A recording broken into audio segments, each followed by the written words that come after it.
button. It's preparing. All right, I think we are live on Facebook. So if you want to go ahead.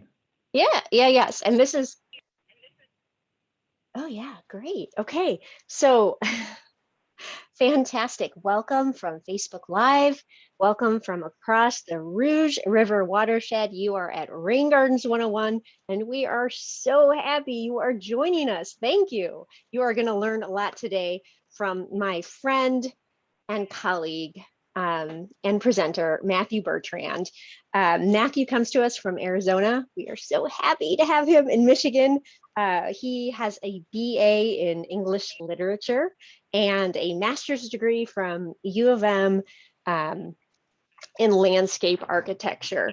Matthew is a loving father, an incredible rain garden designer, and the Pied Piper of native plants. And so without further ado, it is my delight to introduce you to my fantastic colleague, Matthew Bertrand.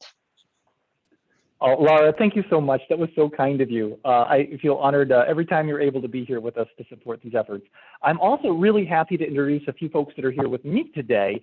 So Eli Lowry is on the chat here, and I think Dallas Ford is also going to be on the chat here for a little bit. Eli, do you want to say hello to everybody? Yeah, I can say hello again. Yeah, I'm Eli Lowry. I'm the new restoration assistant with Friends of the Rouge, and a lot of what I'm working on is related to rain gardens and been getting really into the nitty-gritty details. So yeah, as you're asking questions online, feel free to put them in the Q&A, and I will try to answer them as we go along. And if they don't get answered, we'll go back through at the end and try to address everyone's questions. But I'm sure most of these questions are going to be answered by Matthew as he goes through this great presentation. And yeah, happy to be here. The best we can. Yeah, thanks, Eli. And Dallas is similarly a restoration coordinator at Friends of the Rouge and a student of landscape architecture at U of M right now. So they're both great designers in their own right, and they're here to support you all as we're going through this experience together. So with that, without further ado, welcome to Rain Gardens 101, Get Your Lawn a Job. My name again is Matthew Bertrand, and this is Friends of the Rouge. Thank you so much for joining us today. Before we get into the content, though, I want to make sure I had some teasers out there to make sure we don't forget about these things. There are some exciting door prizes associated with this event today. Native plant kit, a theme kit of your choice, a virtual rain garden consultation with an expert designer, and a Rain Girl starter kit as well. So at the end of today's talk, you'll see a link where you can go to fill out feedback on this experience, and then you'll have a chance to enter into the drawing for any one of these great door prizes. So stay tuned for that. And then the other exciting thing that I'm happy to share with you all today is that we, Friends of the Rouge, have funding for homeowners to build rain gardens in 2022. We have a target geography for it, the Detroit, Dearborn, Redford, Highland Park area, maybe some nearby communities. And we had actually hoped to have that application ready today, but we're going to expect to roll it out by fall of 2021 to give myself a little bit more time here. To make sure you get the announcement for that, visit therouge.org/email-list. Sign up for our email list there, and then you will get the announcement when the application form rolls out for this. And our hope is going to be that we're finding ways to support everyone regardless of their geography. So I will actually encourage everyone to put their name in the hat on that if they're interested in working with Friends of the Rouge for a rain garden. So more to come on that as well. But today's experience, it's actually going to be pretty important for that as well. To really be successful in those applications, you need to know what a rain garden is and be confident that it's something that you're going to be happy with at your home. So this 101 class today is going to really help prep you for that as well. All right. A little bit about Friends of the Rouge. Friends of the Rouge works to restore, protect, and enhance the Rouge River watershed. That's that little white squiggle in the southeast corner of the Michigan mitt right down there. You can see it's surrounding that red splotch. That red splotch is urban areas. The Rouge River watershed is one of the most urbanized rivers in Michigan, if not the entire United States. And it's come a long ways from when it caught fire 50 years ago to today, where we're building a water trail along the lower branch, 27 miles for you to canoe and kayak, right in your own backyard. You don't have to drive 3 hours north to get access to great outdoor experiences anymore. The river has come so far, and we invite you to join us. We actually go out and explore the river through a kayak trip along the industrialized stretch. That's the Ford Rouge plant in the background of that top right photo. Great experience. You can come join us and get your feet wet, so to speak, in this great river. And then lastly, we invite you to help restore the river. There's a lot farther that we have to go to have the river be healthy, and also to address some of the flooding problems that we see here in Southeast Michigan. And today's talk, Rain Gardens 101, is one of the key ways. Rain gardens are one of our preferred ways, cheap, effective ways to restore the river. And it's something you can do right at your own home. All right, so now into the meat of today's talk. Our agenda for today, we're going to talk about what, we're going to talk about why, we're going to talk about RainSmart, which are going to be resources that are available to you outside of this presentation. We're going to talk about where you might do a rain garden at your house, and we're going to talk about how. How do we size it? How do we dig it? How do we plant it? And that is a lot to cover in 1 hour, but that's my challenge for the day, and we're going to do our best with it. So first, the what. Let's make sure we're all talking about the same thing here with a rain garden. And to kick off with this, I love to just show this photo and have you guess where you think the rain garden is in this beautiful, it's professionally designed backyard landscape environment. So feel free to write it in the chat if you'd like, where your guess is to describe it, or just think about it and transmit it to me through your mind waves through the Ethernet. I imagine technology one day might get there.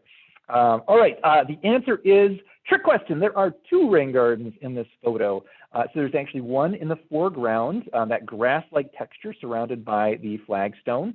That is a native Michigan sedge, palm sedge. And then in the very back, you can kind of see a little line snaking from the patio area to another rain garden in the back. If your yard is good enough for 1 rain garden, and I promise you it is, all of them are, it's also good enough for more than 1 rain garden. And they fit into just about any landscape, regardless of its design, of its context.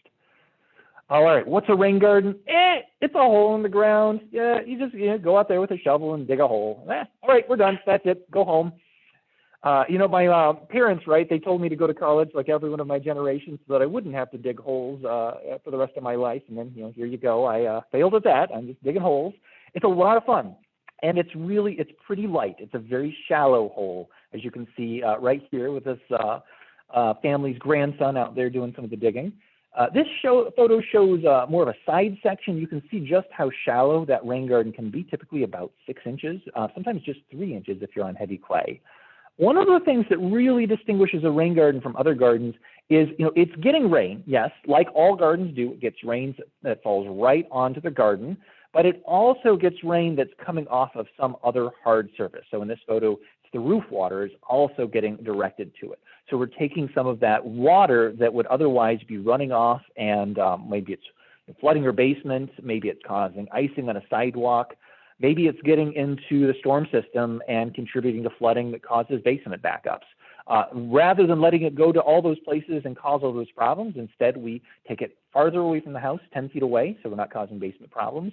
We let it pool, and we capture it, and we soak it into the ground.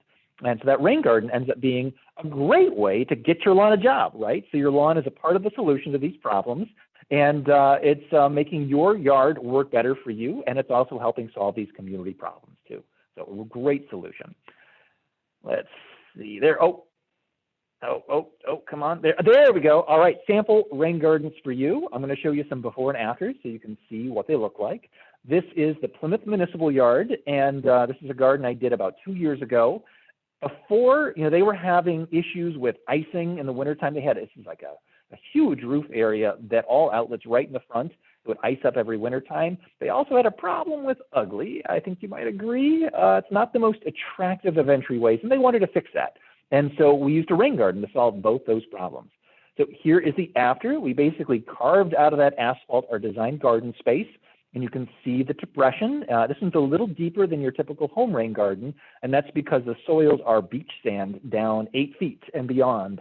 So really the ideal space to soak up a lot of water, and these gardens do. They soak up an incredible amount of water, and they drain dry in about 8 hours or so. You can watch it as the water level drops down as you're watching the garden. It's really amazing. So great solution. This is what the garden looked like last year. You can see some of the butterfly weed, in bright bloom, looking great. This is a stellar garden, one of my favorite ones. All right, next sample garden, moving on. There we go. This is the buyer's residence and her neighbors, the Shocks. And this is in Canton. Heavy, heavy, heavy, the heaviest of clay soils possible. You can see during a rainstorm the water pooling in between the two houses in front of the yard. It's a low point in the sidewalk right here, icing every wintertime. And they wanted to solve this problem. And so they were first thinking about putting it in between the two houses. That's where everyone wants to put it, where the water's at.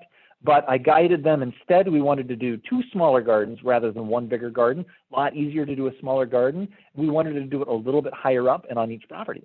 And so here is the after right there. So you can see there, they've got one on their property, and then in front of the other house, there's also a rain garden there. So two smaller rain gardens. And I'm happy to report these gardens are, obviously they're looking good, but they're also working great. Despite that heavy clay soil, these gardens soak up all the water from up to a 1-inch storm. And they've seen their problems go away with water in the grass. Last example, this is Plymouth Township. This is Ann House's residence. And she already had a little garden in her front there. She took my Master Rain Gardener training program. She designed her own rain garden to replace it. She basically, between her neighbor house and hers, she couldn't mow the grass there for months in the springtime because it was so wet. She's also on the heaviest of clay soils, and so she wanted to use a rain garden to take some of the water from these downspouts by her house and get it out of this area so that she could start mowing again. And then here is the after. It's a picture from the other way. You can see a little pop-up emitter there. There's where the water comes in from those gutter downspouts. And you can see just a beautiful, diverse native plant garden there, looking great in high summertime and solving problems. It's worked fantastically for Ann, and it soaked up that water without an issue despite the heavy clay soils. All right. Lastly, this is actually a project I'm working on right now. Laura mentioned it at the very start. Plymouth Arts and Recreation Complex. Over the last year, Friends of the Rouge has been working with Park to install up to 23 rain gardens. These soak up over 3 million gallons of water a year. This photo on the right was taken by one of my volunteers, Colleen Sturm, right after, I think it was an hour after those June 2021 massive storms. You can see just how much water this garden is handling there. I forgot to mention the picture on the left, that's the before picture right there, what had been there before the gardens got dug out. This is about a foot of water across this massive rain garden here, and that water all disappeared in about 10 hours or so. The garden soaked up that water without an issue at all. And this is actually a garden we're going to be planting this fall. So as Laura mentioned at the start, if you want to, rather than learning the hard way on your garden, if you want to learn on our garden, I invite you to come join us. We'll be sharing that information coming up very soon in terms of how you can get involved in planting these large rain gardens. All right, so what do rain gardens look like? I'd like to give you a bit of a primer on some of the varieties of rain gardens there are out there. As you look at this, the long grass style, the manicured, the habitat focused, for most folks, that habitat focused garden is really their only conception of what a rain garden can look like. And that's a great style, but there's more to it than that. Rain gardens are gardens. Like any garden out there, you can design it to look like just about whatever you want it to look like. So on the left side, long grass. If you've got good soils, you actually can just have lawn grass and just mow it and have that be a rain garden with the depression, taking water, soaking it into the ground. Or especially if you've got heavy clay soils or if you want more native plants, you can look at ground cover texture plants. The picture there is of a native sedge, 100% native sedge ground cover combined with red maple for a tree in the bottom of the rain garden. Very traditional style of landscape, and it can look great. Next, we've got a manicured garden. And so if you are looking to have something that's going to fit within your existing landscape, maybe you've got a high design landscape, a rain garden can fit in, no problem. These are the same gardens I showed in that very first photo. Rain gardens can fit well in most landscape designs. And then lastly, there's that habitat focused garden, which are great. That's a high diversity space with a lot of native plants. And that's going to support a lot of wildlife, birds, bees, butterflies, pollinators, incredibly valuable. For most folks, your average home out there, I typically recommend the habitat-focused garden go in the backyard, your private space where it can be as messy as you want it to be, where you can enjoy all the wildlife that comes to visit you. And then more in your front yard spaces might be where you want to put more of that manicured garden, one that's going to really fit within your neighbor's expectations for what a front yard space should look like. But it's your garden, it's your house, you can do whatever you want. And in fact, these pictures here are the reverse. That's a manicured backyard, and that's a habitat-focused front yard pictured here. that front yard habitat focused garden that is in the city of Ann Arbor, and in Ann Arbor you can do that kind of thing and get away with it. But right, you can do it. It's your garden. You can pick what you want. So this gives you an idea for some of the ways the rain garden can look. So you can start thinking about what rain garden style might be right for you. All right, next, what do rain gardens cost? Varies pretty widely depending on how much knowledge you've got, how much time you've got, versus how much you want to pay if you want to hire somebody else out to do it, and what your design or aesthetic expectations might be. So if you are a master gardener, an avid gardener, you've got time on your hands, you like to dig, you can do it DIY very cheaply. I show a sample pricing on there, $350, but you can actually do a lot cheaper than that. If you've got gardener friends with plants that you can divide off of, you can get free plants. We plan to do plant swaps at some point here, so you can connect with existing rain gardeners and start building, drawing from their plants. The mulch, you can potentially get wood chips delivered. Shredded hardwood mulch really is better than wood chips. The wood chips tend to float, so that's an expense I would recommend paying for.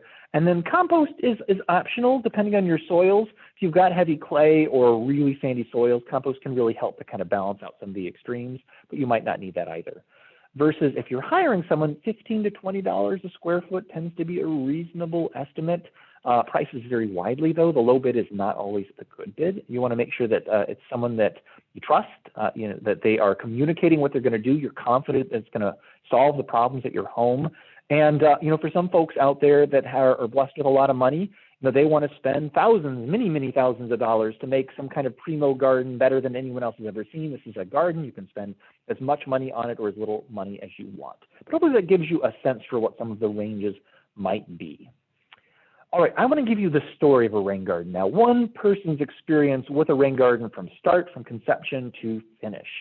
This is an Ann Arbor residence right here. Pay attention to this fence line on the side to this baby redbud tree, and then there's a big old honey locust tree that's in the foreground space here. This is where that rain garden was going to go. They did a soil infiltration test. It was pretty heavy clay soil. That water did not soak in very quickly, so not your optimal space for a rain garden, but a fine space. And pretty much the standard here in Southeast Michigan. We've got a lot of clay. Here is her professional rain garden design. And you can see, along the right side, there's that fence. The garden has a nice, strong curve line. It goes around that redbud, and it stops short of that honey locust. We don't want to dig much under the canopy of an existing tree.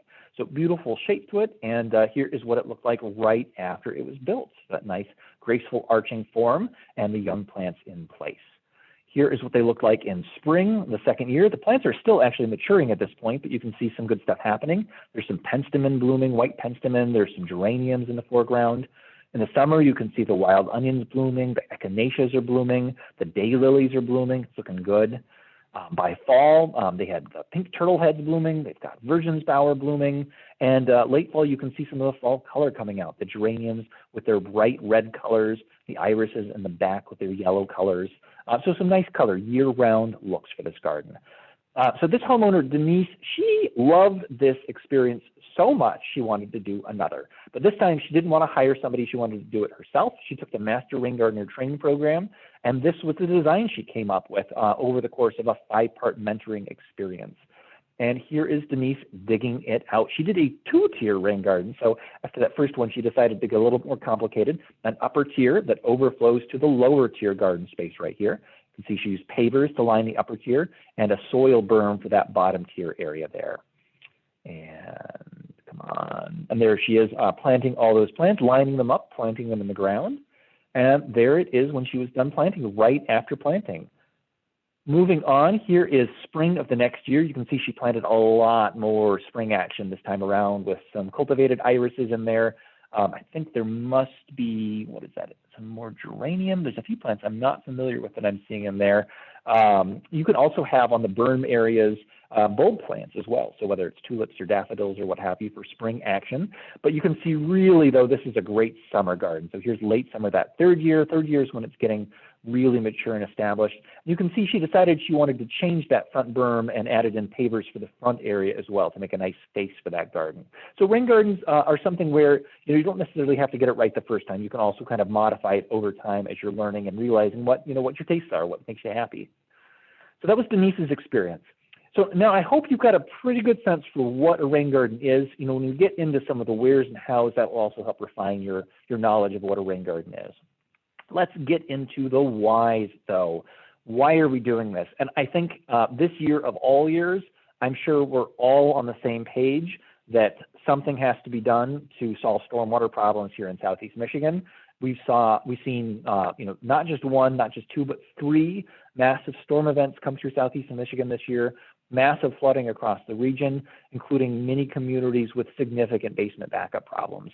So it's very obvious that we need to do something to improve our infrastructure.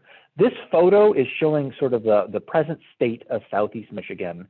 And I invite you to take a look at the problems that you see here. Type them in the chat if you want, or just again, you know, mind waves, transmit them to me. I'll pause for a sec and then I'll start pointing some of them out myself. So it's pretty easy to see, right? You know, each of these homes has significant puddling water issues. Many of those puddles are near the home's foundations, creating flooding issues in basements, causing heave around foundations, a lot of water problems. These streets are flooded. Many of our streets, especially our freeways, but many streets flooded as well across Southeast Michigan with these storms. We also have, you can see this river is dirty. There's a whole lot of stormwater flowing into it. It's eroding along those banks. This is not a healthy living system so much anymore. It is a corridor for stormwater. It's not what we want to see for our community in terms of recreation, in terms of enjoyment. So a lot of problems we're seeing here. Here is a vision of a solution that I invite you to join me with. This is our clean water future here in Southeast Michigan. This is our future that is much more resilient against flooding. I'm going to go to that before again. There's that before. There's that after. So you can type in again some of the changes that you're seeing. I'll pause a moment and then I'll start pointing some of them out myself as well. There's that before. There's that after. All right, so a lot more trees. There is a huge issue in Southeast Michigan from emerald ash borer, from the elm disease, a loss of a lot of our trees. And that loss of trees means a lot more heat. It means a lot more flooding. So planting a whole lot more trees throughout our community is a really important part of the solution. Another important part are these rain gardens. Planting in many of our homes rain gardens throughout to start soaking up that water. It's also this parking lot over here. They've started cutting away some of the asphalt. They've put in more green space throughout the parking lot to start soaking up some of that water. So in some of our larger community areas, business areas, those kinds of districts, doing a lot more to soak up the water. You can see in the river over here that it's running a lot more healthy. There's a lot less water coming through the pipe. The water is instead soaking into the ground. This community has embraced its river like we are trying to do with the Rouge, creating kayak launch spots. People are out enjoying that river again. So this is the future that we at Friends of the Rouge envision for Southeast Michigan, and it's one that we invite you to join us in. Zooming in, so your part, what does your part look like? Here's one house. We're going to look at it side by side. You can see this house with some of the puddling issues, the flooding issues. And here's the after. It's not a huge change. A couple more trees planted, big rain garden to soak up some of that water. It's not a huge change on each house. But when we add it up, add all of our houses together, it becomes a huge impact. All of our houses together add up to a significant solution to the problem. Here's an example of one home with, as you can see, massive flooding in the backyard after the spring rains. I can promise you it's certainly not my backyard. And I can also promise you that certainly someone who's not me didn't take this as a challenge to solve during the pandemic last year. So here is what this anonymous homeowner did last year during the pandemic. This is mid-process. You can see a couple rain gardens built near that back fence. And that's the veggie garden back there. And so Laura at the start was mentioning how rain gardens are a great pairing with veggie gardens. That's absolutely true. Rain gardens do a great job attracting beneficial insects. So predators that are eating garden pests, and they also attract pollinators that will help increase the yield in vegetable gardens. So rain gardens or any native plant landscape have been research proven by Michigan State University to improve yields in vegetable gardens. You can also see that this person has, certainly not me again, cardboarded under an apple tree to start transitioning to more native plant space. And then the bottom garden over here also built out into a native plant space. So there's the before and there's the after. And then here's a photo from this year, this summertime, looking out in my backyard. This person also started ripping up about 400 square feet of asphalt off to the side over here to expand the garden space. So less source problem, less water flooding into this backyard space as well. So you can see here one solution for a kind of a tricky problem, a tricky backyard problem, using rain gardens to create a beautiful design space that's solving problems, that's improving quality of life in this backyard space. That's something that every one of us here in Southeast Michigan deserves. And again, it really is, it's very easy to look at some of the gigantic parking lots and say those are the problems. Our homes are a part of the problem. This map is showing single-family homes across the Rouge system. The green outline are the lands that drain to the Rouge. You can see the 4 branches of the Rouge coming in and then flowing into the Detroit River down here in Detroit. And all that red, those are our homes. This is one of, again, the most urbanized river systems in the country. Our single-family homes make up over half of the landscaped area. And so all of our homes added together, part of the problem, and we each have a part to play in the solution. We can each take responsibility for the water in our own yard to help our neighbors out, especially who are dealing with flooding issues, and to help solve issues at our own homes. So here again, here is that solution. And especially, I want to be cognizant for anyone that's calling in from like the Detroit, Dearborn area, people that are on combined sewer systems. Those combined sewer systems are tricky. What you do at your home is going to help, get the water away from your basement, but the water that was really flooding folks was coming in from the sewer system, coming in from the basement drains. And so that takes a whole lot of regional infrastructure. It takes a whole lot of rain gardens across a community space. It takes probably some big pipe systems as well. All of these things to build capacity so that basements aren't flooding in the future. So your rain garden is a part. Your rain garden will never solve your problem. But the key is especially you can right now get started with a rain garden at your home to help show your neighbors what they can also be doing, to start building that momentum so that we can work towards 1,000 rain gardens across the Rouge, 10,000 rain gardens, 100,000 rain gardens, as we start building towards this community capacity to solve this flooding problem. Why native plants? So we typically recommend native plants for rain gardens. This is another really important function. So as we're looking back at all the trees, all the rain gardens we're building, I want you to think about monarch butterflies as sort of your primer for why it is we like rain gardens. We like the native plants that we tend to put in rain gardens. So many of you at this point are familiar with the incredible life cycle of the monarch caterpillar based on its relationship with the milkweed plant. Those caterpillars eat milkweeds. They don't eat much else.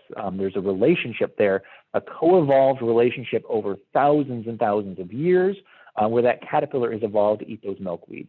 And these photos are amazing. This is from Mexico, where the majority of monarchs across all of North America congregate in the wintertime. It's an incredible life cycle, an incredible relationship between a plant and an insect. And that relationship is not exclusive to monarchs. Most native insects have relationships like this with native plants. There's that co-evolved relationship. Example, here's a double-toothed prominent on an elm leaf, and you can see that relationship written on the back of this insect. The back of that insect looks like the back of that elm leaf. You can see the camouflage there that protects that caterpillar. And why does a caterpillar need protection?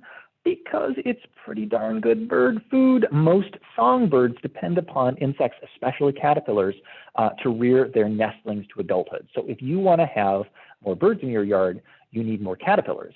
And if you want more caterpillars, you need more native plants. So rain gardens are a great way to provide that space, that support. What else about native plants? They also sustain native bees. They sustain certainly the honeybees that are very important for our honey supply, for our food supply. There are also an incredible diversity of native bees. Here's just 3 of them. There are, I believe, hundreds of varieties that are also under threat right now, and they are more specifically dependent upon native plants than those honeybees are. So here's just a few of the beautiful insect visitors you might invite. Most of them are solitary. Most of them are non-stinging bees. There's a sweat bee on the left, the beautiful green color, a mason bee in the middle there, and then a bumblebee on the right. Beautiful bees. And lastly, you could bring your lawn to life with this rain garden. You can attract hummingbirds. You can attract day-flying moths that look like hummingbirds. This is a hummingbird on a cardinal flower here, which is a beautiful rain garden plant that adds pizzazz to any rain garden space. So with a rain garden, I invite you to start gardening in 4 dimensions. It's not just going to be pretty to look at, but you're going to have life around you, hummingbirds, butterflies, bees, all of these creatures visiting you in your backyard space. You can create an oasis right in your own backyard. All right, so we talked about the what, we talked about the why. I've completely lost track of time and don't have my timer. Hope I'm doing good on time. We're going to do Rain Smart now. So some resources for you. Then we're going to talk about where in your yard a rain garden might make sense, and then some of the how-tos to dig it. So first off, resources, therouge.org/rainsmart is where we try to store just about every resource we discuss here today and beyond. So that's a resource for you. Take a look. Most of what I'm going to share you can find from that page. First off, if you like what you're hearing today, I invite you to take the Master Rain Gardener training course. I am almost done scheduling it. I was going to have it scheduled today. It'll be in October 2021. I believe the week of October 20th-ish is when we're going to start. And we're looking at having a weekday in-person course in the Plymouth area, as well as a hybrid virtual course. So two options with the pandemic, trying to cater to wherever we're at in terms of comfort zones. So stay tuned for that. And if you're signing up for our email list to learn about the subsidies that we'll have available, you'll also find out about Master Rain Gardener coming up very soon. And this is, again, a 5-part course, expert landscape designers who will mentor you each step of the way as you design your own rain garden from start to finish. You will have a garden design you are confident in and that you know how to install. So it's a great experience, and it's one that enriches any gardener's gardening practice. It's one that I've heard from many expert gardeners that they are grateful for, that it was exactly what they were looking for. So I definitely recommend you take a look at that. Other resources for those that are interested in rain barrels, we are doing a rain barrel sale. The order deadline is August 11th, coming up very, very soon. And there is, as ever, a sliding scale on this. We have a low-income subsidy. You can get these for our wholesale cost or maybe even a little below if you're also a member of Friends of the Rouge. So this is a great resource that we make available. It's a low-cost pipeline. We're trying to bring in 6,000 of these things by 2025 as a part of our goals for restoration of the Rouge River. And then we also have native plant kits available. Theme native plant kits, these are also sliding scale, so low-income gardeners do not need to be dissuaded from their rain garden intention by cost. We've got rain garden plant kits, we've got shade kits, we've got an urban garden kit, small plants for small garden spaces. We've got a wildflower garden kit for pollinators, for birds, for butterflies, all varieties of themes, very, very low cost. Again, our goal is a pipeline of low cost materials so that everyone can afford to do good at their homes. There's also the Rain Smart Digital Coach, Dream and Design. You can get a one-on-one coaching experience. We are heavily booked at this point, and so I would recommend if you're interested in this and having a one-on-one coaching experience, whether online or at your home, think about it for over the winter time at this point. All right, so those are your general Rain Smart resources. I didn't mention that on our Rain Smart website, there are plant lists. There are videos that you can watch, recordings of Master Rain Gardener. This recording is going to go up on there eventually. You can find contractor lists of people that will build rain gardens for you, places you can source plants. Again, just about any question you might have, we try to answer it there.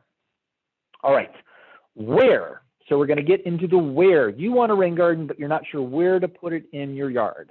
We're going to start thinking through some of those issues here right now. I'd like you to come away from this with a concept location, a place you think is going to work for you. So where to put a rain garden? So like any garden out there, you need space, you need sunlight. Those are important things for all gardens. Unlike standard gardens, you also need the water source, right? Whether it's your roof or your driveway, you need to have water to get into the rain garden, and water goes downhill. So you need to put the garden somewhere where the water can drain to it. And this picture really shows that drainage pathway in an exaggerated way to get the water to the rain garden space. I'm going to step you through a bunch of examples of rain gardens from conception to build and talk about some of the sourcing and how people thought about placement. So this rain garden, this space, there's not a lot of front yard space here. It's taking water from the roof area. It's also taking it from the driveway and also from the sidewalks. This garden is getting water from a lot of spaces coming into this grassy patch right here. And come on, advance. PowerPoint advance. There we go. So here is the after. So this lawn space was entirely converted to a rain garden space.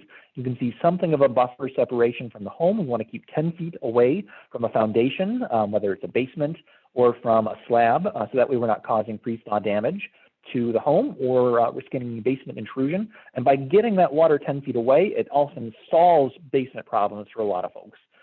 So there's one example.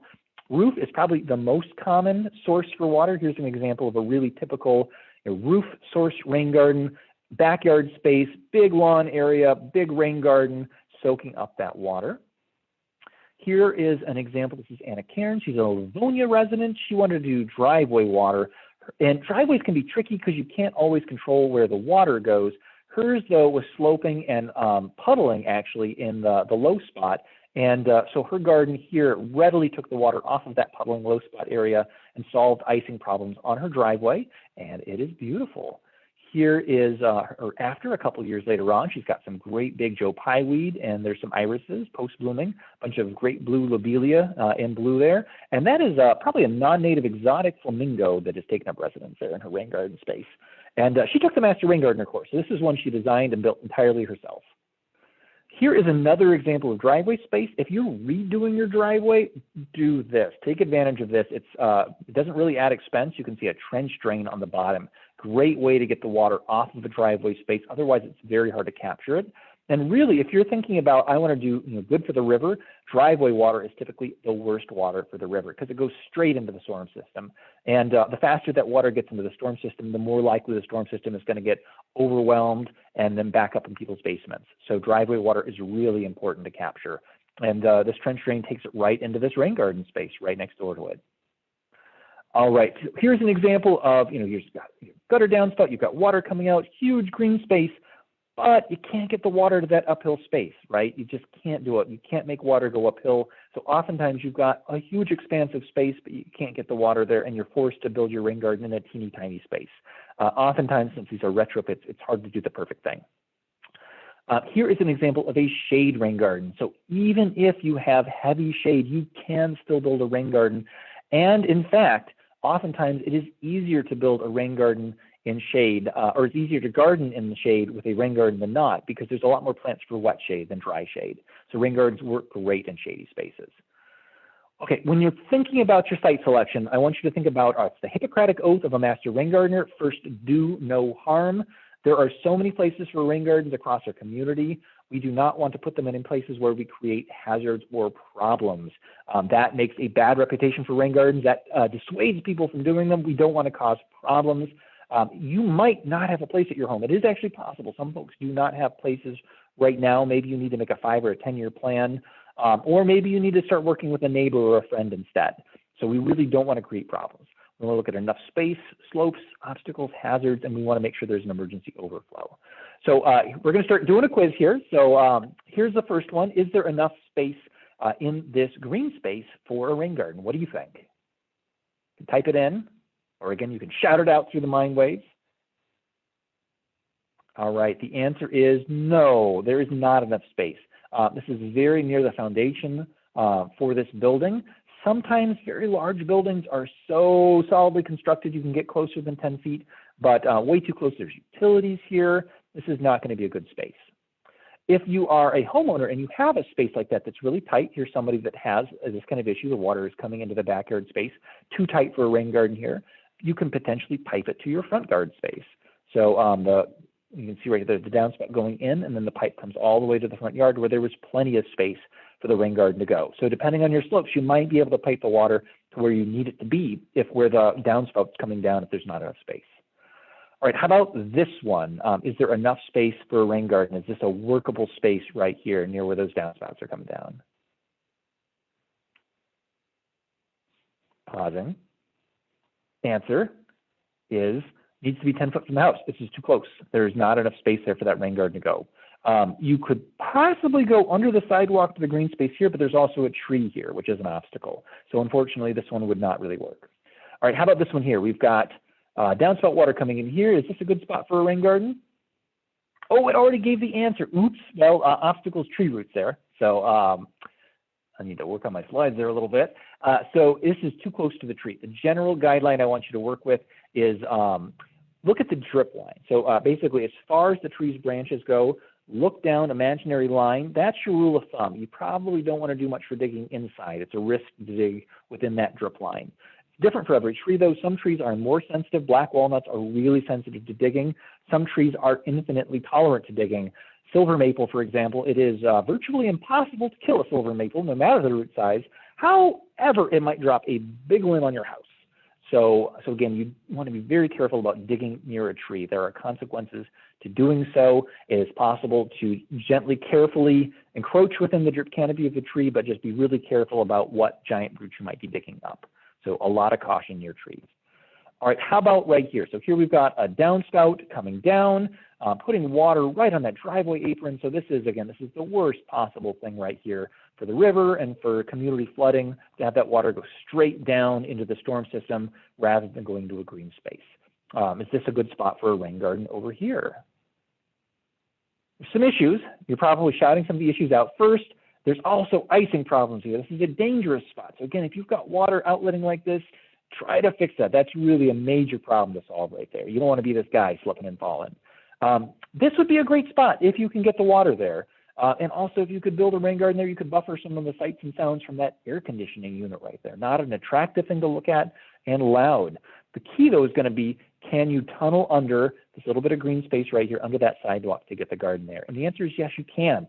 There are a million videos on the internet about how to do that. There's lots of ways to do it. It takes some work, but it is not impossible to do it, and it would be a very smart thing to do here. This is a terrible design, and my apologies to anyone who is dealing with an issue like that with a downspout outletting onto the driveway surface. All right, how about this one? Little steep. That's a very steep slope. It is possible to do a rain garden on a steep slope. It ends up looking like terracing like this right here. This is not for the faint of heart, though. I would never recommend anyone start the first rain garden on a terrace system. There's also a lot more expense involved in all these rocks. So it is possible on a steep slope, but it is much more expensive and harder to do it. So try to find flatter spaces than that if you can. Lastly, or maybe lastly, you want to watch out for utilities. There are an amazing amount of underground utilities throughout our yards. Dig is a requirement. You need to call Dig to mark your lines before you start doing any excavation, and you need to be prepared to adjust your plan if you find significant utilities underground. Some utilities are more at risk than others. Water lines tend to be 6 feet down, less of a risk. Gas lines tend to be about 2 to 3 feet down. I have seen rain gardens on top of gas lines, but there are risks and consequences to that as well, so it's not something I necessarily recommend. And if you're doing that, you need to be very careful. There are serious hazards to your life to digging near some of these underground utilities. So Dig, 100% essential, and watch out.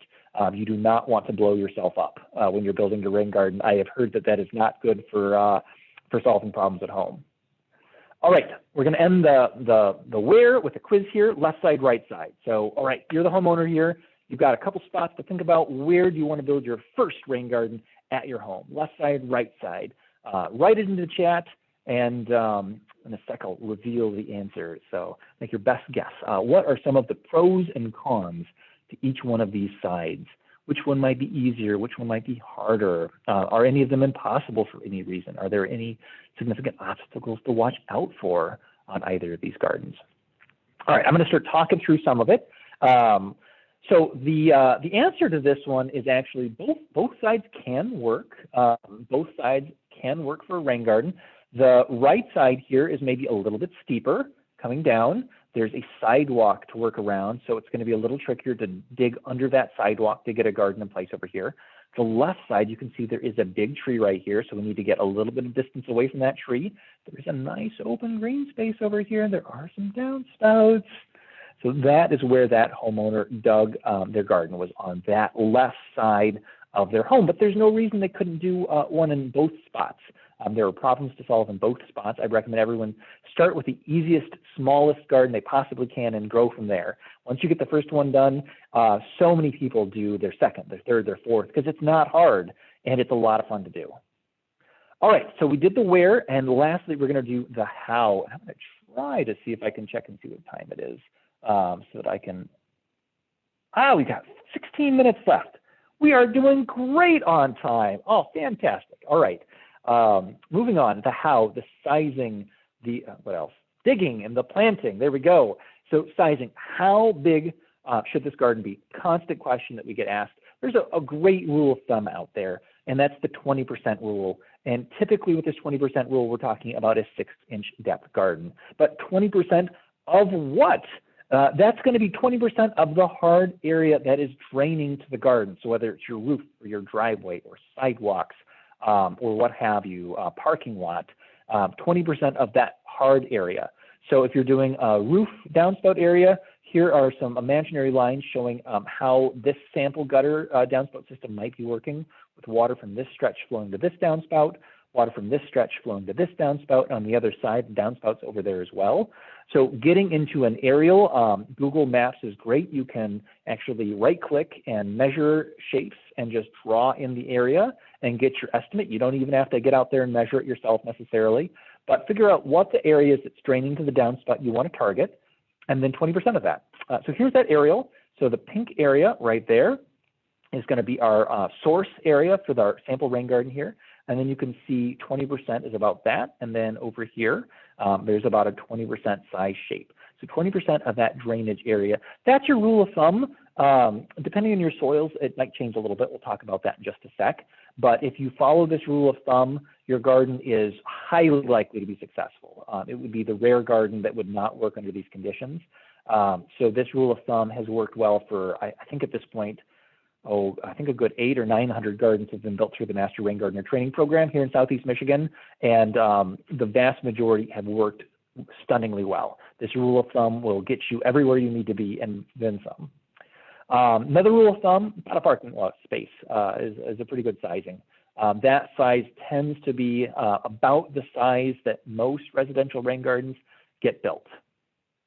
So the thing about this 20% rule is that there's no hard and fast size for what a rain garden needs to be. It's relative, and so you can have teeny tiny rain gardens. You can have enormous rain gardens. Here's an example of Mallory Wachewski's garden in Ann Arbor, and she wanted to build this teeny tiny one. You can see this little patio area draining this way, and you can see very easily the cross section. This is about 20% of the size of that little patio area. So it's a small, hard area. It's a very small rain garden. And if you've got something like this, by all means, start here. Like this probably took her like an hour to dig at the most, cost her almost nothing, and it gave her a chance to try out a rain garden in a very easy, controlled way, and then build on that to do bigger, better, more gardens in the future. So if you have different soils, though, there are some changes to this 20% rule.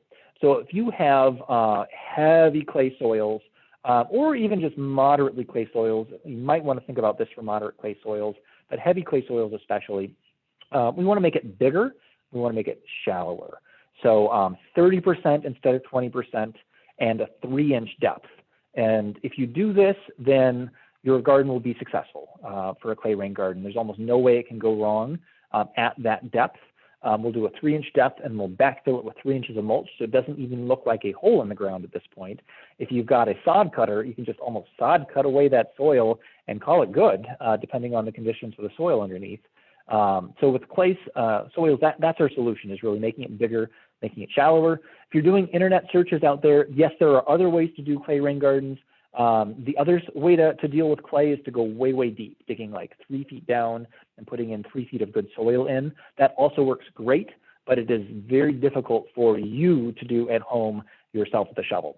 So you can do it either way, but this is the way that we recommend if you're doing it yourself at home, is just make it a little bit bigger, a little bit shallower, so it's really about the same amount of digging overall.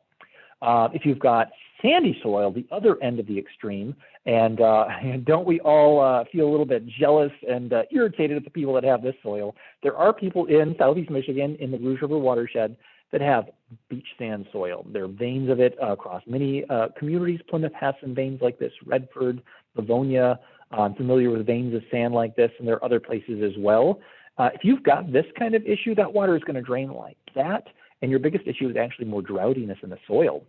And so the compost addition helps both of these extremes. Compost helps the clay soils drain better, and with sandy soil, it actually helps hold back moisture so that the plants can survive better.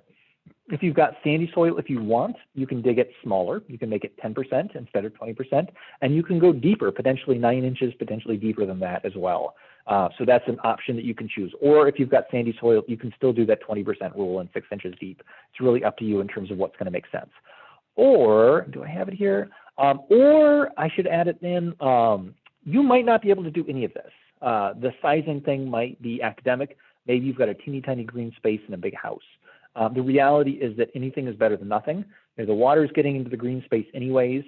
Even if it's too small of a space, you basically need to plan for the overflow at that point so that the garden will spill out where it has been going anyways, and you're still going to get at least a moderate improvement in the situation. And so it's okay if the rain garden is smaller than this. There's just going to be some design implications to make sure it works well. All right, I am going to show you a video now, and hopefully this doesn't put me over time, digging the rain garden. This is a video that is a teacher in Redford did a rain garden at his house. Oh, and I think I forgot to make it so you can hear the sound on this. Let me see if I can, there we go. There, you can hear his nice song now. This is Josh.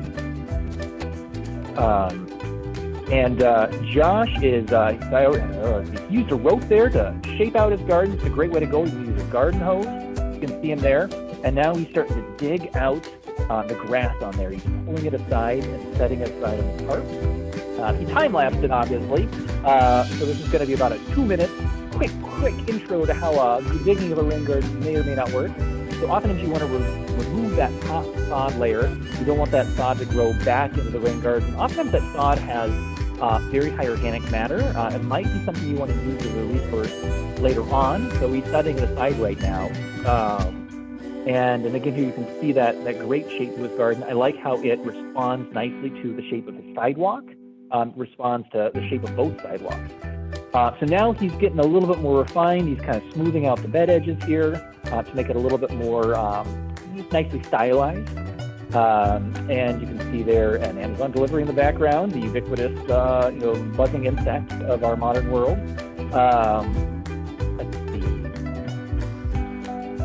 Continuing to dig away. Come on, Josh, dig faster. We want to get to the next element of commentary.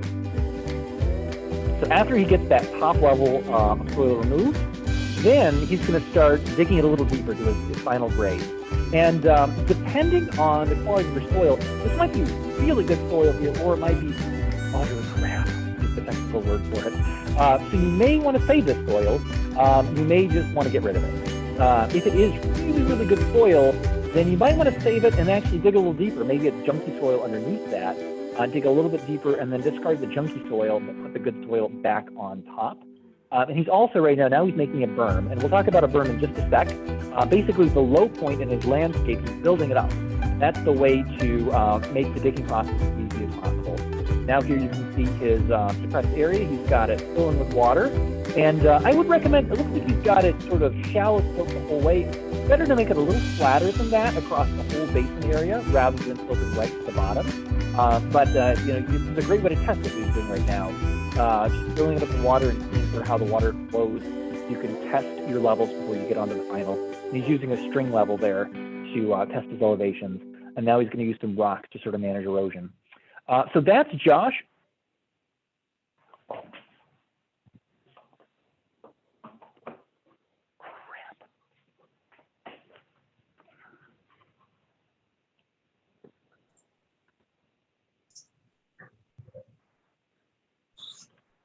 Can you hear me?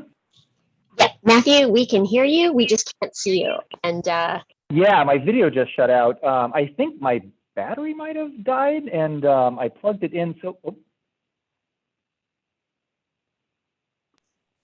while we wait for Matthew to get squared away, if you've asked questions so far, thank you. Go ahead and keep asking away, and we will get to your questions. Can you still hear me? We can hear you. It did say the recording stopped. Yeah. That's probably okay. So I'll get it fixed here in just a sec. The issue is that I forgot to plug my laptop in and the battery died, but I'm actually calling through my phone for the audio. So that's a little bit embarrassing. I'm getting back onto the video in just a sec. It's okay. But this stuff happens to everybody. It's been like the last year or two has been just sort of a time for this, right? So we were talking about Josh's. Yeah, is he available for house calls with you? That looked awesome. Yeah, he did a great job. He did a great job. And I see more questions. Maria, that's a great question about standing water. And I am going to try to copy it and paste it and put it in the chat box, or you're welcome to put it in the chat box. If you have a question, chances are others have the same question. So please go ahead and put whatever's on your mind in the Q&A. Yep, I'll do my best to answer questions if you can read them out loud, and then I'll be back in just a sec. And I'm imagining poor folks that were watching on Facebook probably got cut off, but I think Oh, Facebook well. Live is still going, Matthew. So I don't Is think it? it's, Oh, that's great. yeah. Yeah. So actually Oh, hi, there. everyone on Facebook. All right, I'm almost back in. Okay, great. We'll wait. Okay. All right. Hello. Oh, yeah, still live on Facebook. That's great. Let's see. On it. Oh, darn it. Zoom kicked me out. Darn you, Zoom. Oh, sorry. I'm in it. That's okay. Hey, everybody. I'll be We're back. here. I'll be almost there. Matthew will be here in a second. Thank you all for your patience. Matthew, can you multitask and answer questions, or is that just too? Ask away. Yeah, I'll probably interrupt Okay. my answer because I'll be in so quickly. But go ahead. Okay, here's a great one. From, I think, Marie, I can't see the whole name. If you have an area that's always has standing water, do you build your rain garden in the standing water or around it? That is the question that is probably the biggest question that folks ask, and it's going to be contextual as to what the best answer is going to be. For generally, my recommendation is no, try to look upstream from that. Try not to do it in that low spot. Do you see the presentation now? Is it coming through? Yes, I see Okay, your perfect. teacher Yeah, getting ready. There we go. Generally, that low spot, it's better to go upstream. That low spot oftentimes is covered in water because it's like a high water table there at that low spot, or oftentimes that low spot is getting water from so many hard surfaces, and it's going to be much, much better to go upstream and to pick one downspout and do one close to that one downspout, and then doing several rain gardens. So we're basically capturing that water farther upstream from that low wet spot. General guidelines. That said, however, depending on the context, it might make sense to work in that low spot. And the worst case scenario in that low spot is it's getting too much water, or it's getting so much water, right, that it's not going to drain as quickly as we'd like. A rain garden needs to drain in 48 hours to avoid mosquito issues. But if it's already not draining anyways, then it doesn't hurt to add just like wetland plants in that area to help improve the water management. So it might make sense to do some work in that low area. All right, I'm going to get back to the presentation here a little bit late, and unfortunately, I think we did actually stop the recording, I think. So I'll have to see if I can continue recording. Yep, oh, actually, it looks like it's going to let me continue recording. All right, so hopefully we can catch the folks later on that missed this. Okay, so digging.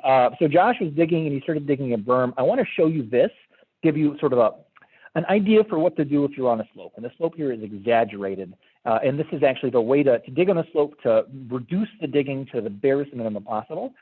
To dig in that upstream area, and then you pile in the downstream area right there. And that's what Josh was doing, was building up a berm to hold the water back, basically. And if you do this right, if you balance it, then there's no extra soil to haul off, which is going to be the easiest thing to do. It's less digging, it's less expense. And then there you can see the water line, whether it's 3 inches or 6 inches. And then here's an example of a residence in Grosse Pointe Farms, one of my master rain gardeners, and you can see that berm right in the front after she got done leveling that garden out. And so that ends up being the easiest way to dig. You might have extra dirt though, maybe you will, maybe you won't. So here's a few ideas for what you can do with it. The photo on the right is Dr. Seuss style berm. People do the weirdest things with gardens. I feel bad for those poor plants. But it's a common practice, right, to plant on a berm. And so you can think about, is that extra dirt a resource where you can build a berm, an elevated landscape elsewhere, maybe especially for screening with a neighbor, that dirt might be a resource. You might need to add soil amendments on top of the dirt for the plants to thrive. It might be low quality, but that can be a way to go. Or, you can maybe build a bigger berm connected to your rain garden. Maybe your rain garden can have a really big berm space and the soaking drainage area. This is a photo that my colleague shared with me today of a garden from St. Suzanne's in Detroit. And this was a garden where we hauled off zero soil. All the soil from the dig out area got put into the front to make a giant berm.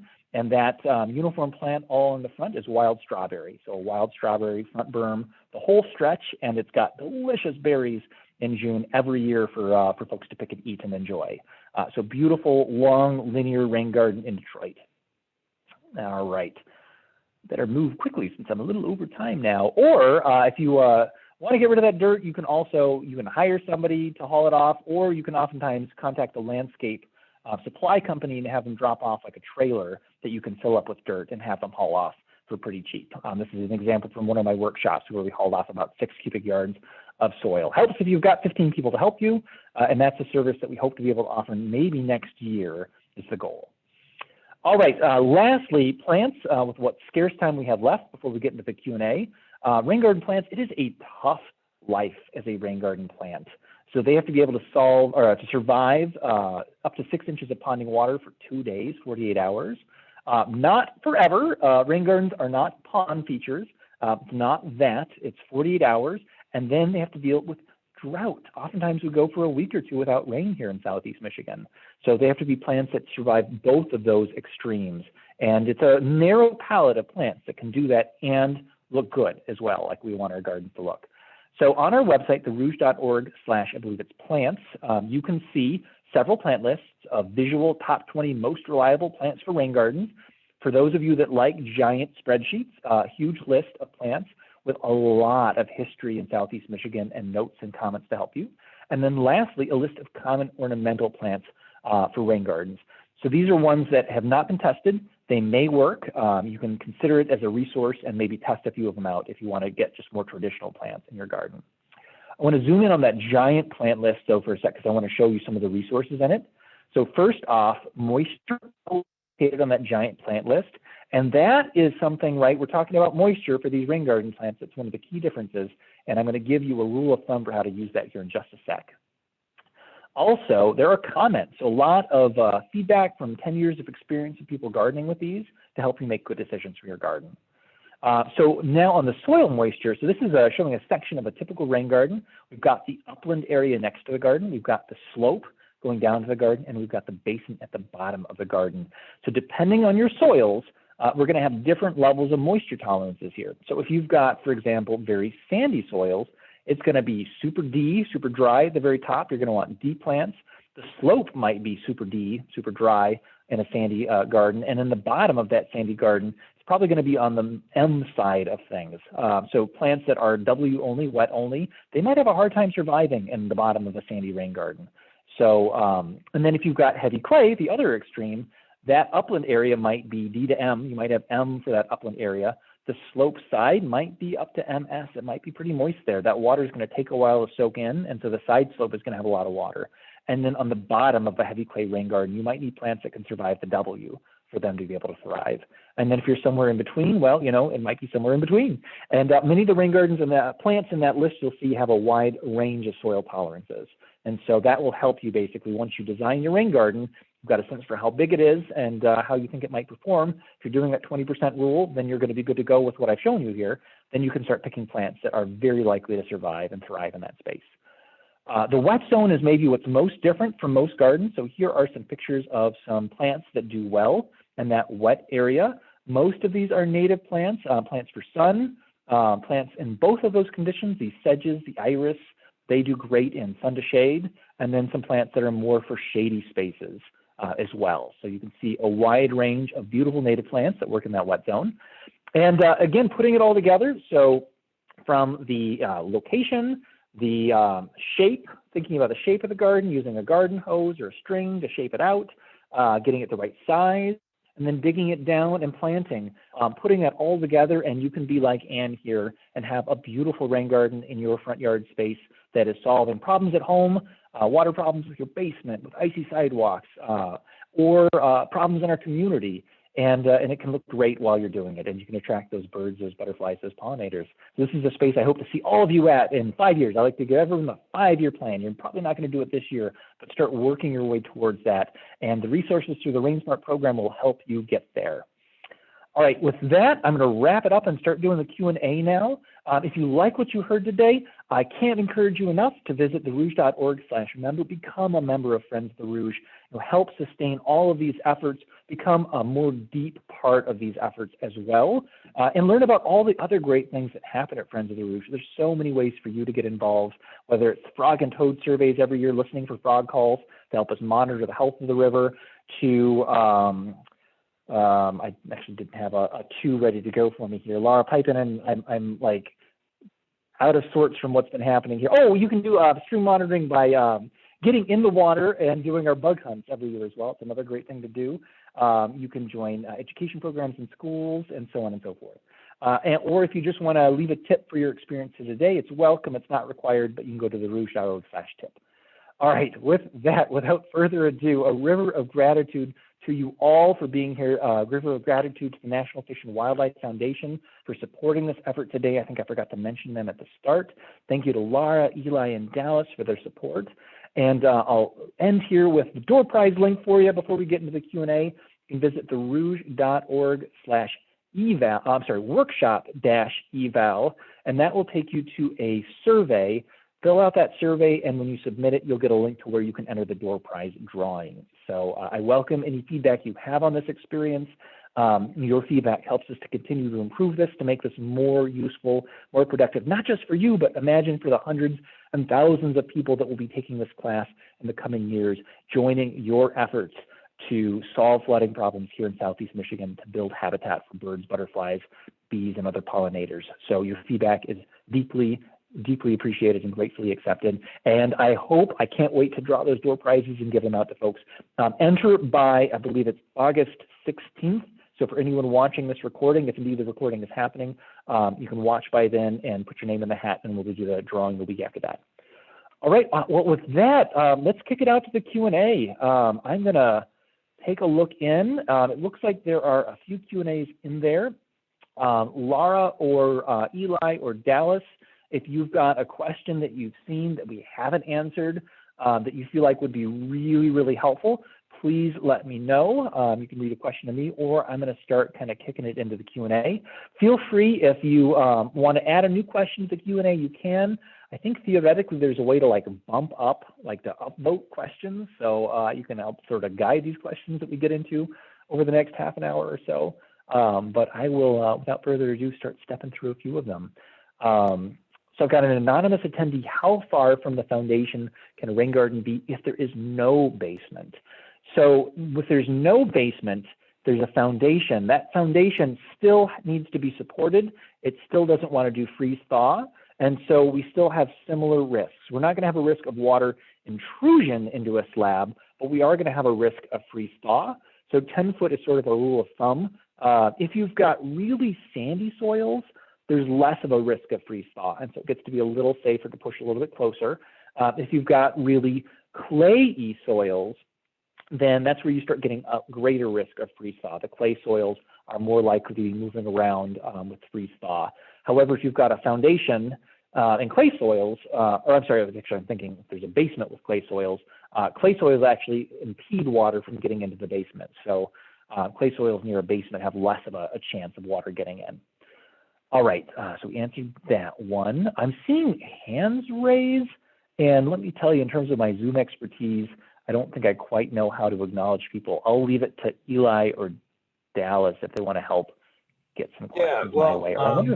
There was a lot of questions, and I answered quite a few of them already. One question that I think came up that is probably important to address is someone was asking if they have standing water in their backyard already, is that a good place to build your rain garden?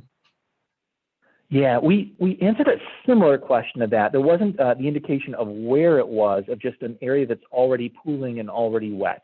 And so I showed that picture of that, that someone who was not me's backyard earlier, that was just filled with water. And I did put the rain gardens right there.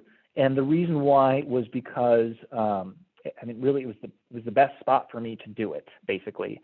I did actually do a soil boring, so I was able to test the water level. So I knew that my water level was deep enough that I didn't have to worry about a high water table, and having it next to the food gardens made sense. So for me, that spot that was already wet made a whole lot of sense. For you, it may or may not make sense. It really depends. And again, most of the time I recommend subdividing, so doing several small rain gardens rather than one big one, and looking farther upstream. But anything more than that, though, it's really going to be site specific. We need to look at the site and brainstorm what the best design is going to be for that space. And again, it might make sense to do several rain gardens upstream plus something in that low wet spot to really solve those water problems. It really depends on how much water is getting there. And the other issue is that sometimes those low water spots in our backyards, you need to look beyond your property. It might be getting water not just from your house, but from your neighbors' houses. I can't tell you how many people have contacted me who are getting water flooding in from all of their neighbors. They're the lowest spot in the entire block, in which case that's an incredible amount of water. And it's really a wetland almost that we're looking to build in that space rather than a rain garden. And so and the ideal solution at that point is, right, you build rain gardens upstream from that low wet spot, all your neighbors build rain gardens upstream from that low wet spot. But it's very difficult to get your neighbors to do things like that. So what you can do is you start by building your own as an example, and do your best to live with it, to solve the problems at your home, and then be the change you want to be. Show your neighbors like, hey, look, I did this rain garden. It's beautiful. It's not a threat. It's not hard. I'll help you. I've learned how to do it. Let's work together to solve these problems. But that also depends on then your neighbor's personalities, if there's someone you can feel comfortable approaching with that. All right. Hey, Matthew. What else do we have? Yes, Laura. I saw a question pop up in Q&A and chat from Grace, and it's something people ask almost every time you present, and that is, can you create a rain garden in the roadside drain ditch that's in front of your home? Yeah, and actually I showed a picture of one, but I didn't identify it as that. I'll see if I can go back and find it here. So the answer is yes, you can. It's a little bit trickier there sometimes. There's a lot of salt, so you need to be aware of that. And it tends to be a pretty extreme environment. So it's not for the faint of heart to build one in that area. The other thing is that it's not your property, so sometimes you need to get permission to build there. And oftentimes, because it's not your property, it's got utilities going through, and it'll get ripped up when you least expect it by the municipality. So all that said, if I haven't dissuaded you yet, here's Anna Cairns' rain garden, and this is in that roadside ditch. Hers is the highest point on the whole street for the roadside ditch, which makes her really more like a rain garden. Hers actually really is a rain garden. If you're more like the midpoint or the low point of that roadside ditch, you're going to get water from all your upstream neighbors flowing through that space and moving on through the drainage system, which is a little bit harsher of a space. There's fewer plants that can survive in that area. But generally, most of the plants that we have on our rain garden lists, especially more of the wet tolerant plants, will survive in that kind of space. Those plants will be prettier. They will help soak up the water better. They will breathe more of the water up into the air. They will support habitat, as we've discussed for rain gardens. And so those can be great spaces to work. And I actually wish I had this picture ready to go. There was someone I did a consultation with last year who lives in Beverly Hills, and she did an incredible ditch rain garden, beautiful, beautiful garden space. So yes, you absolutely can work through those obstacles, and you can make a great rain garden there. All right. Looking back for other questions. All right, Deborah Sousa asked a really tough one on here, and so I'm gonna read the question, which is gonna give me time to think about the answer, and we'll see if I come up with anything. I live in an apartment complex in a townhouse. We have a lot of pooling of water and basement flooding. How do renters convince landlords to have rain gardens on the property? I guess the first answer I give to that is, right, there are laws that require landlords to make spaces livable for their tenants. I'm not super well versed in those laws, but I would definitely recommend you become familiar with what the legal requirements are for landlords in your community. They might just be required to fix those problems, whether it's a rain garden or some other method. And so it's important to know your rights and to see what your recourse is. And so that if the rain garden is indeed the right solution for that, and again, oftentimes it's a great solution by itself. Sometimes it's an important part of a package of solutions, especially in larger areas like apartment complexes. Sometimes you need to do other things in addition to. It's trying to approach them from a financial viewpoint tends to work well for those folks, right? This is a big problem for your property. There's damage to your property happening here. This is a problem for your tenants. You're going to be losing tenants if you're not solving this. Rain gardens are a great way to go to help solve these problems. And I think I would do something like that. The other thing is that there's research that things like rain gardens tend to improve property values. Trees definitely improve property values. Well taken care of garden spaces generally raise curb appeal and significantly improve property values. Rain gardens improve property values. And so that can be a space to talk to a landlord about, how it is they can, in some ways, greenwash of, make the case that it's better to rent at this apartment complex because it's greener, it's doing awesome things like rain gardens than it is at other places. That's one way to go. And then just generally, there's a lot of research about green spaces being just healthier spaces to be, soaking up more carbon dioxide, soaking up more pollution, healthier air quality. Views on green spaces are healthier mentally for people than views on just like straight lawn, or certainly views on asphalt or concrete. And so those rain gardens might help them to bring more renters, to possibly even increase the rent amount, right? If they're more in demand, but you might not want to tell them that if you're renting there already. So there's my off the cuff musings on that issue. That's maybe not what many people are dealing with here, but I will say that there are often a lot of issues where the ideal rain garden is not on your property, it's on somebody else's property. I already talked about it a second ago in terms of maybe you're getting flooded by your neighbors and you want to work with those neighbors to do something. It's very hard to convince people to spend money doing something they don't see as being important. And so I definitely recommend, you're right, you need to have a good relationship with those neighbors. So really slow rolling that move, thinking really carefully about maintaining positive relationships and what your best strategies are with it. I will say that in some communities, people are required to build rain gardens when they add hard surfaces. A lot of the folks that contact me, like the neighbor built an addition to their house and is now flooding. For some communities, if you build that addition, you are required to build a rain garden. And that's not the standard, though. That's where we want to get to in Southeast Michigan, where if you're creating problems, then you need to be creating solutions to those problems. All right. Answer Deborah's. I'm looking, let's see.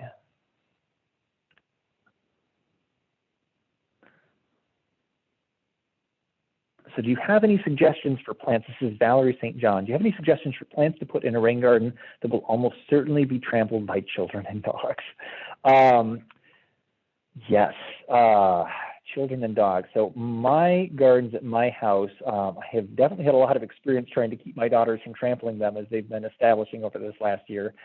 So one of the things that works for me is I put in stepping stones in the gardens. So rather than saying, keep out, no kids, you can't get in, I've defined pathways where they can get in there and they can explore. And I tried to put them in places where they naturally want to run through, the most expedient pathways.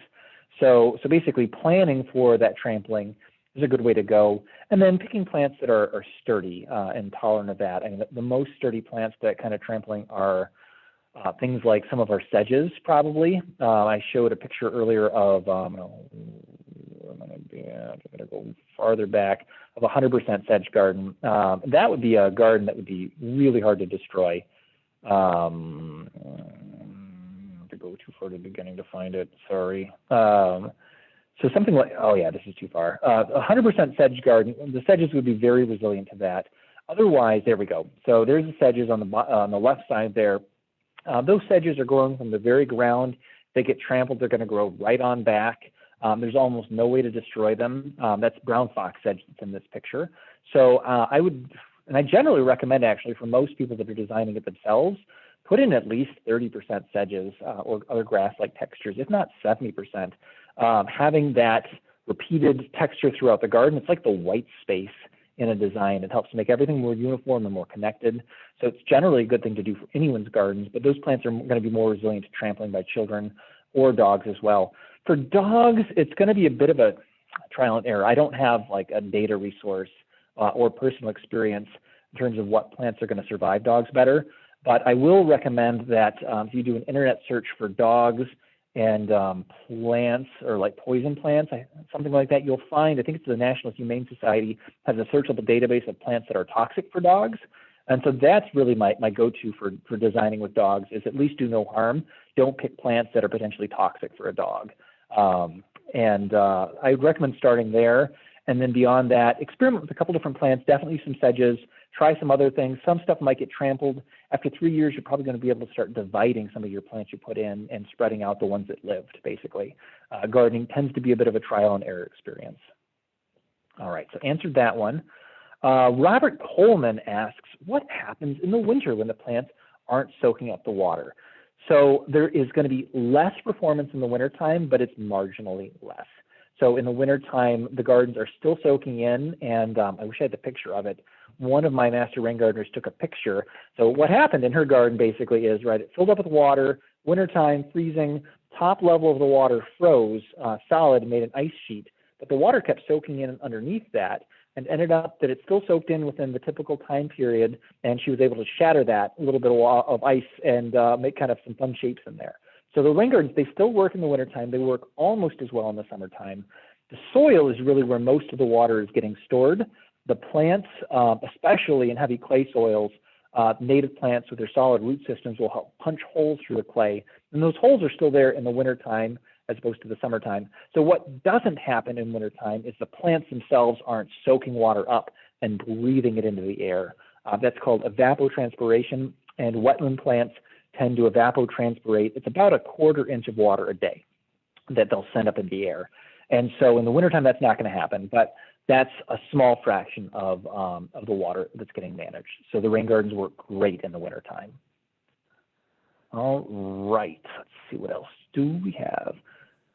Hey, Matthew? Lob, yes, go Lob. Oh, I'm sorry to interrupt Cindy's question. You can go ahead. All right, I'll do Cindy's and then I'll pause for the question you were going to ask. So Cindy asked, can the cardinal flower be grown in regular areas with sprinkler systems or only in wet areas? So cardinal flower, let's see if I can remember cardinal flower off the top of my head. It is not wet only. My memory of cardinal flower is it's probably like medium, maybe it's moist to wet. So it's got a little bit of variety in terms of the water tolerance that it's got. And the reality is, as long as you're willing to put water on it, you can have wet plants as long as you keep the water going in it.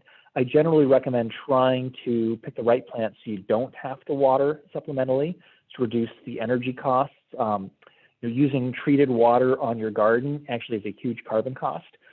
In your house, probably one of the biggest carbon sources is the amount of energy that it takes to filter your drinking water and then pump it to your house. Water is heavy. It takes a lot of energy to pump water uphill to your house.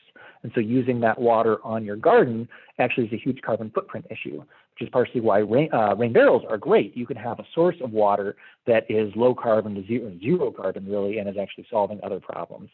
So, so all that is to say that quite possibly, yes, you can, but you want to, I would basically like, not knowing your space, like recommend starting small, right? If you really love cardinal flower, just get a couple and just test it out and see how they do to see whether it's moist enough in that area for the cardinal flower.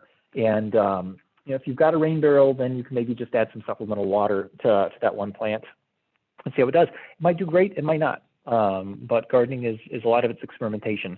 The more you know about rain gardens, the better you can predict performance and do less replacing. But it's reasonable that you might be moving plants in and out over time as you learn, as you grow for your first garden, your future gardens. You'll get it more right the first time. And as you enter gardening communities, there's all kinds of plant swaps happening. So you can just move plants around and get new plants. All right, Laura, you had a question. Matthew. Okay, a lot of folks have asked where can they see this talk later? And then I have another question from Sherry about sump pumps. Okay, I'll do the first one. So normally I would say I'll post it by the end of the day to our YouTube page and our Facebook page. Now that I've got the double video thing that I'm gonna have to figure out how to splice together, it might take me longer than a day, but my goal is gonna be to get it up there very, very quickly. So Facebook, YouTube will be long time spaces where they'll be at, and eventually we'll get it on our website as well. And then sump pump question, which is the sump pump question. Jerry's asking about sump pumps. I know a lot of people have sump pumps working overtime this summer. Can sump pump water become diverted water for a rain garden? It can. It is tricky though. I like to think of sump pump gardens as being more wetland gardens, to think of them a little bit differently than I think about rain gardens. In part, sump pump water is less of the flooding problem, And so there's less of a benefit of gathering it because it tends to be slowly pumping out over the course of days after a storm. Whereas the flooding problem is from the big peak storm, a lot of water coming down and running off those hard surfaces. So the sump pump is less of a problem for the Rouge. However, for many people, it's a problem for your house, just in terms of managing all that water and what to do with it. So a rain garden style, more of a wetland style garden can work for a sump pump. It's trickier to size because it's harder to predict how much water is coming out, right? For storm water, I can give you that 20% rule and you're good to go. For a sump pump, though, it's really how much is the sump pump running each day to figure out a volume of water that the garden needs to handle and then to size it appropriately.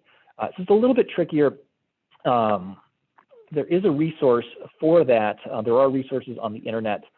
Maybe email me and I will try to connect it with you. I don't have that resource on our website, so you won't find it on our resources on your own. But it is something that is doable. Depending on your soils, if you've got like clay soils, you've got a high water table, if it's putting out a ton of water in the springtime, you might need to have plants that are super wet tolerant. I have a neighbor that tried to do a sump pump, and it was a wet spring, and every plant that that neighbor planted got drowned out and died because it was so wet from all the water coming out of the sump pump, because it's over the course of days or weeks after a rainstorm sometimes. So those are some of the concerns about a sump pump rain garden. It's not a direct one-to-one with a rain garden. It's trickier, but it's absolutely possible. You can definitely hit the habitat value by planting a wetland garden using that sump pump. One thing you can do that takes away some of the trickiness, this is what I did at my house, or actually this is what the contractors did to my house when I was buying it. They installed, it's called a dry well, which is like a rain barrel that's underground that takes my sump pump water. And so what I ended up doing was building my rain garden next to that. So the dry well takes most of the water, the surge. When it's full, it overflows into my rain garden, and my rain garden handles the extra water. And that makes it so that it's not getting overwhelmed. The dry well is handling most of the surge, most of the excess water, and then I've got my rain garden there for backup as well. And I've got pretty wet tolerant plants in it. All right, next question. Let's see what we've got. My Q&A actually looks like it's answered. Are there any questions in the chat or any questions on the internet, on Facebook? Are we done? My goodness, no way, we can't be done. If anyone asked the question before and you got some answers already, but you've got follow-up questions, feel free to ask the follow-ups and we'll try to give you additional information. Somebody posted the toxic plants for pets, and she's a vet. Thank you, Caitlin, for sharing that. It's a very useful piece of information. I once tried to build a rain garden in a dog park, and I got shot down pretty hard on that one. Important to watch out for our little furry friends and their health. Hey, Matthew, someone usually asks. Somebody usually asks a tree question. We usually get just one tree question. Can you put a rain garden under a tree? And you did mention this in your talk. But maybe you just want to restate it. And when could you use a tree? Sure, that's a good question. I'm trying to think if I've got a good picture of a tree in a rain garden here.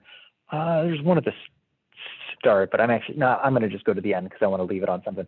So trees in a rain garden. So if you have an existing tree, here's actually some tree ones, right? So here's an existing tree.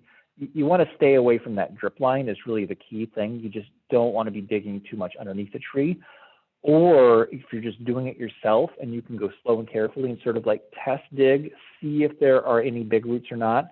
Those trees, it's like they're branches underground. The branches are going to go places. You might be able to squeeze something in between the big roots to make something work. So it's possible you can kind of tuck a rain garden in carefully under an existing tree.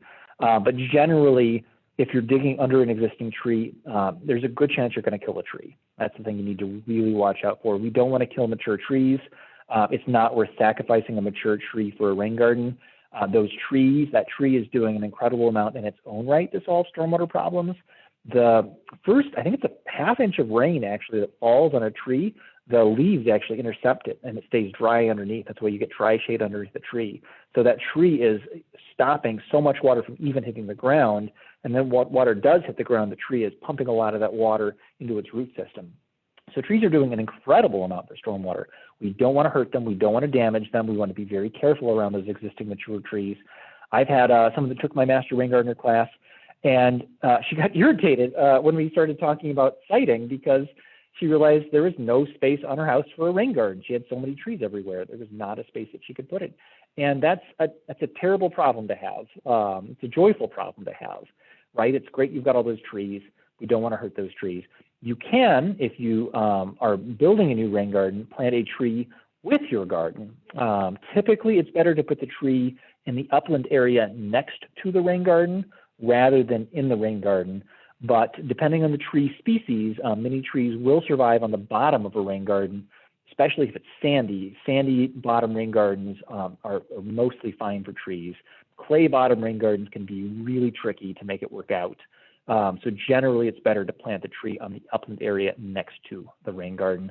And that's great. A tree and a rain garden make a great combo. That tree's going to get big and beautiful over time. That's going to help make the rain garden work all the better.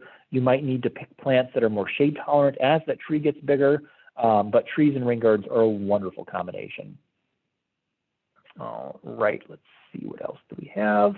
Deborah asks, how do low-income folks get support and funding for a rain garden project? So we hope to have that application form available starting this fall, and that will be for gardens that we start to install next year. For Detroit residents, though, I should have been more specific about this.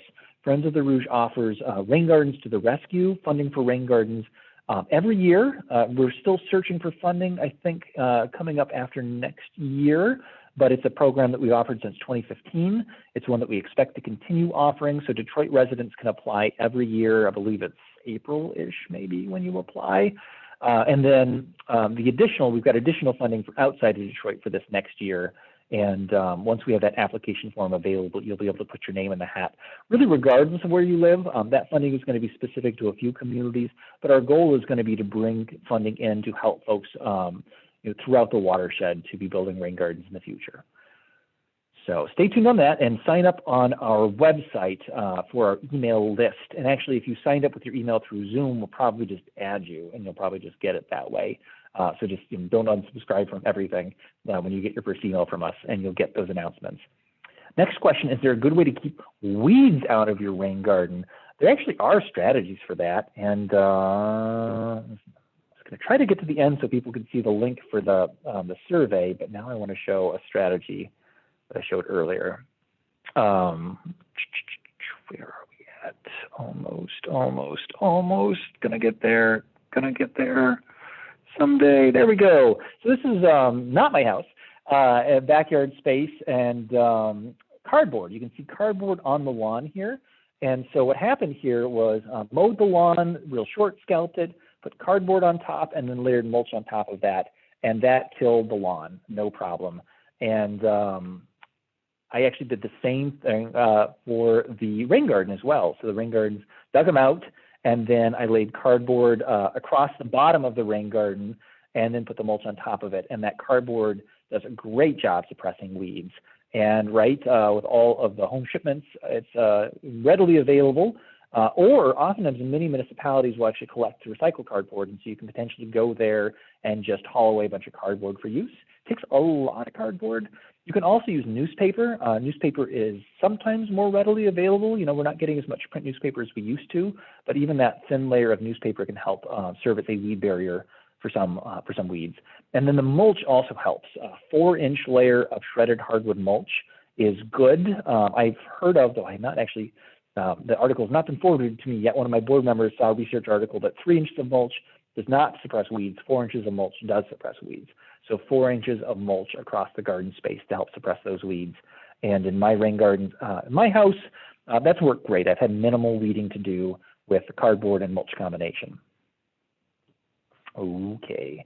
Will the cardboard also kill the vine ground covers? Well, I hope to report back on that next year because I have a lot of myrtle I'm going to try to smother at my house coming up real soon.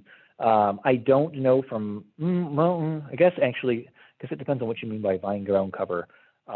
My house has a ton of creeping Charlie, and that's kind of a viney ground cover. And it does seem to have killed that. The creeping Charlie does a really good job creeping in from the lawn edge still, but it's not been coming up from under the space. from under the cardboard. But I don't know yet from personal experience about like myrtle or English ivy or some of those other vining ground covers, pachysandra, if that's what you're thinking of, Nancy. Laura, thanks for sharing the link to the workshop eval.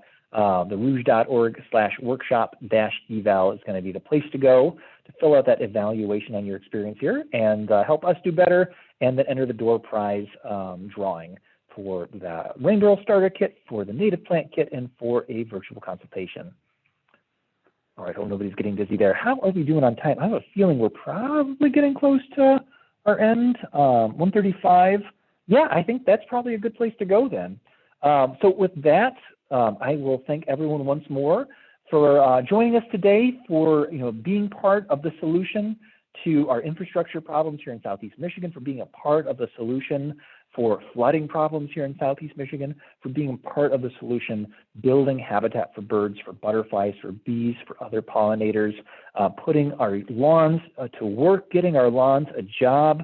Thank you all so much for being here. Thank you to Laura, Eli, and Dallas once more.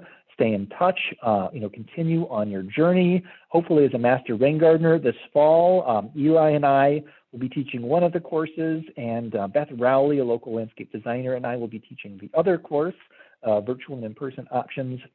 Hope you can join us for that. Hope you join us at the Rain Barrel Native Plant Sale, August 28th in Livonia. I will be there. I hope to meet you in person, or to join you for a consultation in the future. It looks like Cindy is asking one last question. Is it too late to contact someone to plan and create a rain garden, or should we wait till spring? We are over capacity for the next month or two. If you wanted to contact us and purchase one now, we would just need to schedule you a ways out, probably into October, November. But we can do consultations October, November, December, January, February. There's no obstacle to doing consultations in the winter time. And in fact, winter is often a great time to do it. So I would recommend not waiting till spring, because we will get very busy again next spring probably. All right, and with that, thanks everyone once more. Thanks, have a wonderful day, and I hope to be in touch with you soon. I am stopping the recording, stopping the sharing, stop recording. How do I stop live streaming? Hi, Facebook folks. How do I stop live streaming? Somehow. Maybe I just shut it down. We just keep going. Thanks, everyone.